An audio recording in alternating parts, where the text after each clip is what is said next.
자, 오늘 인천공항을 통해 입국한 관심 인물 또 있지요.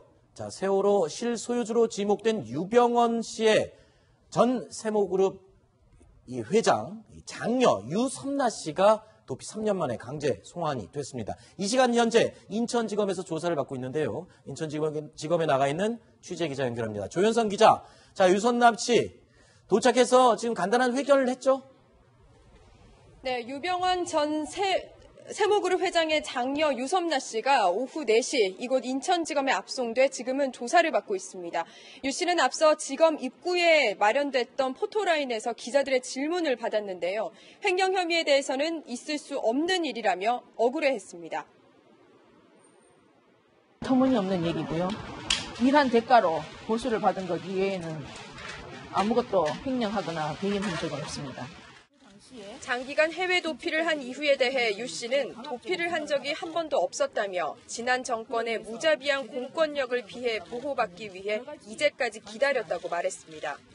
세월호 유족에 대한 질문에는 가슴이 아프다며 울먹였습니다. 가슴이 너무나 아프고 지금도 죽어간 어린 생명들을 생각하면 그분들에게는 어떤 말로도 위로가 안 된다는 걸 알기 때문에 세월호 선사인 청해진 해운 운영에 대해서는 아는 것이 전혀 없다고 답했습니다. 유 씨는 과거 디자인 업체를 운영하며 모두 429억 원을 횡령 배임한 혐의를 받고 있습니다. 검찰은 유 씨가 3년간 해외 도피 생활을 했고 범죄 액수가 많은 것을 고려해 이르면 내일 구속영장을 청구할 것으로 보입니다. 한편 비슷한 시각 지난 31일에 강제 소환된 정유라 씨의 2살 배기 아들과 부모도 인천공항에 도착했습니다. 지금까지 인천지검에서 채널A 뉴스 조현선입니다. 네, 조금 전에 유섬나 씨의 음성을 짧게 들어봤는데요. 그 이외에도 이런 얘기를 했습니다. 영상으로 준비했습니다. 함께 보시죠.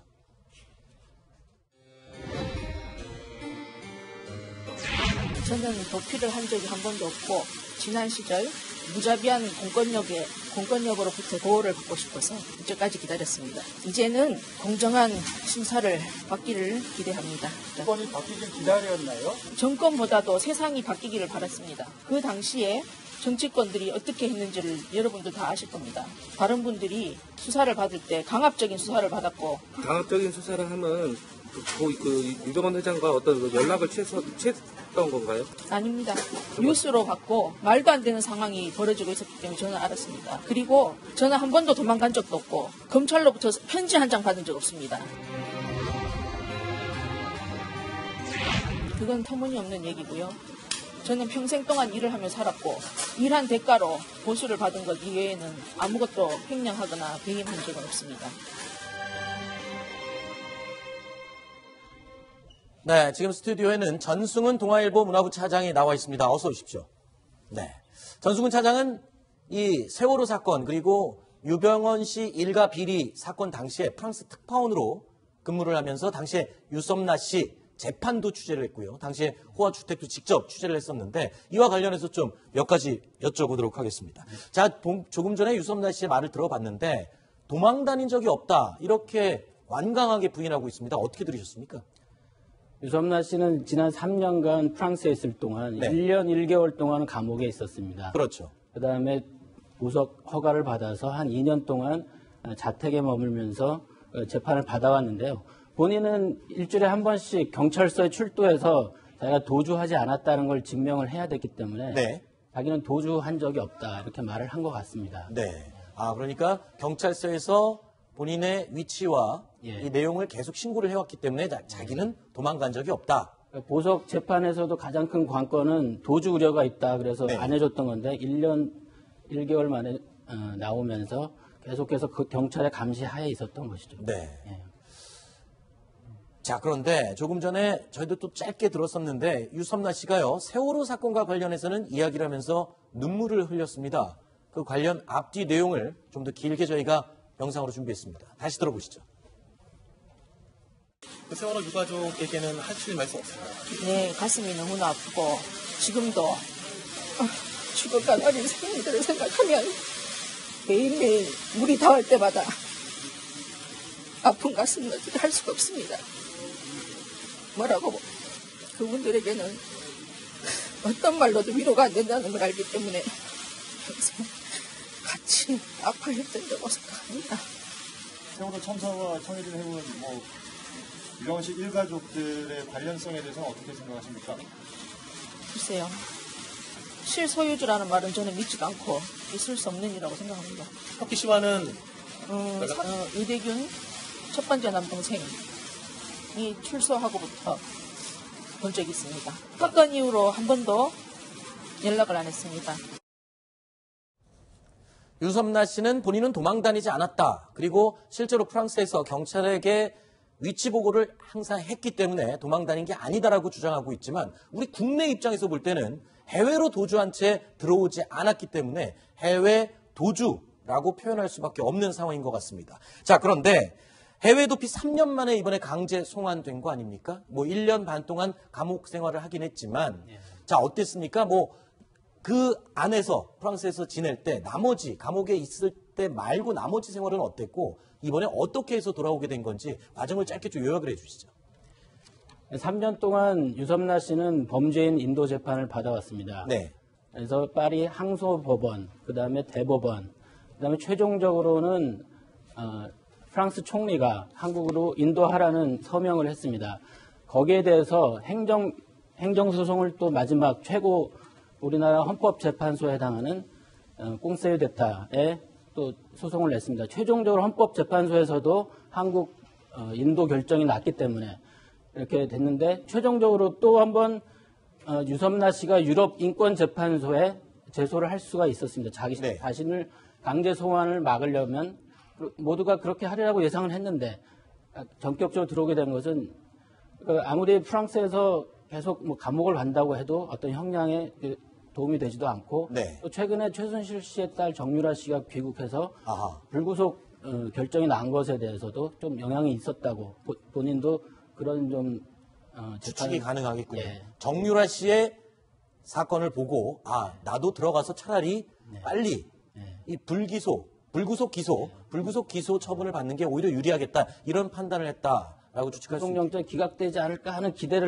일만의 기대를 한 것도 같습니다. 알겠습니다. 그리고 그 당시에 프랑스에서 감옥 생활을 할 때 유섬나 씨가 있었던 감옥이 프랑스에서는 아주 악명 높은 3대 감옥 가운데 하나였다고요. 어떤 곳입니까? 파리 남부 교외 지역에 있는 네. 프렌느 감옥이라고 하는 데인데요. 네. 거기는 주로 외국인들, 마약 사범이나 위조 여권 이런 외국인들이 주로 있는 감옥인데 시설은 좀 열악합니다. 네. 그래서 2인 1실로 하면서 그리고 화장실도 칸막이도 없고 보통 우리나라 감옥하고 비슷합니다. 그렇지만 유섬나 씨는 한국의 감옥을 더 두려워했습니다. 왜죠? 항상 재판을 할 때 자신이 한국으로 돌아간다면 강제 노역에 처해질 수 있다. 아하. 그리고 공정한 재판을 받을 수 없다. 이렇게 네. 주장을 했고 거기에 대해서 검사는 한국은 북한이 아니다. 그렇게 반박을 하고 그런 재판이 계속 오고 가고 그랬습니다. 그랬군요. 자, 3년 도피 생활 동안 1년 좀 남짓한 시간은 감옥에서 생활을 했지만 나머지 시간은 결국 프랑스에 있는 호화 주택에서 머문 거 아닙니까? 그렇죠. 실제로 거기를 취재를 하셨죠. 어떤 곳입니까? 유섬나 씨가 2014년 5월에 체포됐을 때 네. 유섬나 씨가 살고 있던 아파트를 찾아가 봤습니다. 네. 여기가 프랑스의 제일 큰 대로인 샹젤리제 거리에 루이비통 본점이 있는 그 뒷골목에 살고 있는데요. 한국 약 40평대 아파트인데 한국 돈으로 한 25억 원. 어허. 그리고 월 임대료는 한 1,000만 원 정도 되는 고급 아파트입니다. 네. 그리고 주변에는 아헤프레스 지금 저 장면이 아헤프레스 사무실인데 저기 유병헌 회장이 아해라는 이름으로 사진가로 그렇죠. 활동을 했고 거기서 루브르 박물관이랑 베르사유 궁전에서 전시를 주관했던 아해프레스 직원들이 있는 사무실인데요. 그렇군요. 아해 직원들이 항상 재판 때마다 와가지고 한국 기자들이 사진을 찍거나 한다고 네. 막 몸싸움을 하고 아하. 끝까지 아해 프레스 직원들이 함께하는 모습을 볼 수 있었습니다. 네. 자, 유병헌 일가의 비리 사건. 사실 어떤 가족들은 지금 재판이 다 끝났고 감옥 생활까지 다 마치고 온 사람들도 있고요. 아직 도피 중인 사람도 있고요. 자, 일가 가계도를 보면서 좀 설명을 해 주십시오. 그렇습니다. 유병헌 씨는 이미 그 숨진 채 발견됐던 그런 사실을 많이들 알고 계실 테고요. 네. 그리고 아내 권윤자 씨는 집행유예가 확정이 돼서 지금 뭐 사실상 자유형음이 돼 있고요. 오늘 들어온 유선나 씨가 오늘 강제 송환이 돼서 형사처벌을 기다리는 중이고, 이 유병헌 씨는 2남 2녀를 뒀습니다. 장애인 네. 유선나 씨가 있고 차녀 유상나 씨는 검찰에서 혐의를 여러 가지 조사했습니다만 아무런 혐의도 회사와 관련이 없다, 이렇게 판단을 해서 아무런 혐의점이 없게 정리가 됐고요. 장남 유대균 씨는 횡령 혐의로 이미 2년형을 선고받고 만기 출소를 했고요. 차남 유혁기 씨만 미국에서 도피 중인데 범죄 인도인 협약이 체결되어 있기 때문에 미국 법무부 당국을 통해서 송환을 시도를 했고 소재 파악에 나섰지만 지금 어디에 있는지 파악조차 되지 않고 있습니다. 네. 자, 차남 유혁기 씨 미국에서 도피 중인데 사실상 이 모든 재산을 다 가지고 있는 사람이다라고 지금 보도되고 있는 인물입니다. 자, 이번 소식은 여기까지 이야기를 나눠보도록 하고요. 오늘 말씀 고맙습니다. 자, 뉴스탑 10 생방송으로 함께하고 계십니다. 다음 순위 내용 준비되어 있습니다. 확인해 보시죠.